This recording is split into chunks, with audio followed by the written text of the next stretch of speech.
कृषी दिन एका बाजूला आपण साजरा करतोय आणि त्याच दिवशी या महाराष्ट्राच्या इतिहासामध्ये दुर्दैवानं आज शेतकऱ्यांना आपली जमीन वाचवायसाठी, आपली शेती वाचवायसाठी रस्त्यावर यायला लागतं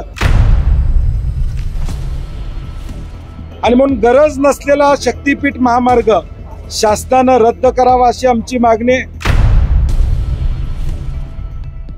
परंतु कार्यकर्त्यांना नोटीसा पाठवतात, नेत्यांना नोटीसा पाठवतात। आज कृषी दिनानिमित्तानं शेतकऱ्यांना रस्त्यावर या ठिकाणी उतरावं लागतंय।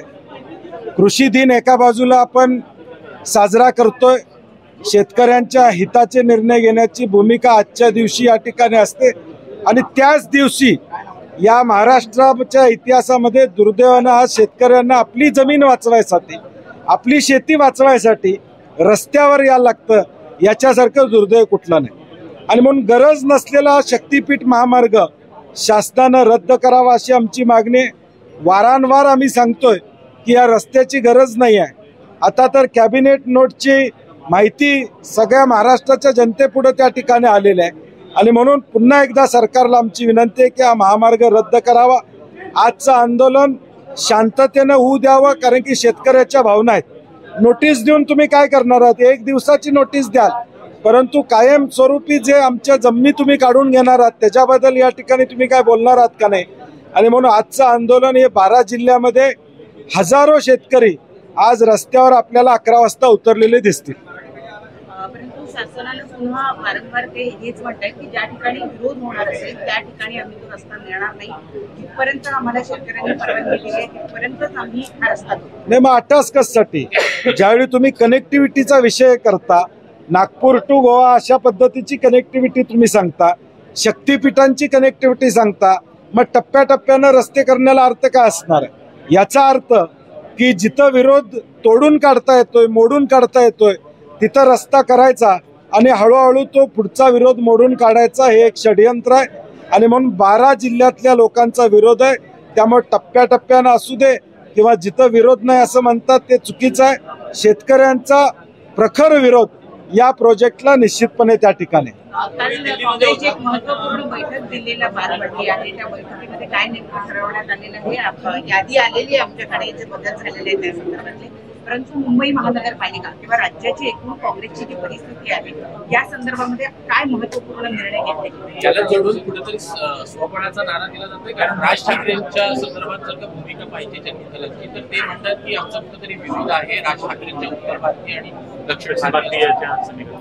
नाही, महाविकास आघाडी म्हणून या निवडणुकीला सामोरं जावं ही काँग्रेस पक्षाची निश्चितपणे भूमिका आहे। जिथं शक्य होईल तिथं आघाडी केली पाहिजे। तो स्थानिक पातळीवर निर्णय वरिष्ठांनी त्या ठिकाणी मागच्या वेळी देखील सांगितलेला आणि म्हणून आम्ही वरिष्ठांना विनंती केली आहे की एक 3 लोकांची कमिटी करून महाविकास आघाडीच्या संदर्भातली चर्चा ही दोन्ही पक्षांच्या बरोबर करावी आणि मग त्या चर्चेदरम्यान जे मुद्दे येतील त्या मुद्द्यांचं निरसन त्या ठिकाणी होईल। स्वबळावर लढावी, महाविकास आघाडी म्हणून लढावी, याचा निर्णय स्थानिक पातळीवर या ठिकाणी होणं अपेक्षित आहे। परंतु आमचा प्रयत्न राहील की महाविकास आघाडी म्हणूनच या निवडणुकीला सामोरं जावं। सोबत घेतले तर काँग्रेसची अडचण होऊ शकते। आज त्याच्यावर चर्चा नाही, कारण की पहिलं नॅचरल अलायन्स जो आमचा महाविकास आघाडीचा आहे, उद्धव ठाकरे साहेबांच्या बरोबर आदरणीय जयंत पाटील साहेब राष्ट्रवादी बरोबर त्या ठिकाणी पहिलं आम्ही 3 लोक तरी पहिलं बसलो पाहिजे आणि ते बसल्यानंतर मग कुणाला बरोबर घ्यायचं, कोण कुणाचे प्रस्ताव काय यावर विस्तारानं भविष्यकाळात चर्चा होईल। 5 तारखेला जो जल्लोष मेळावा होणार आहे त्यावर काँग्रेसची नेमकी भूमिका काय? कारण सुरुवातीला काँग्रेसनं ही भाषा सूत्राला विरोध केलेला होता।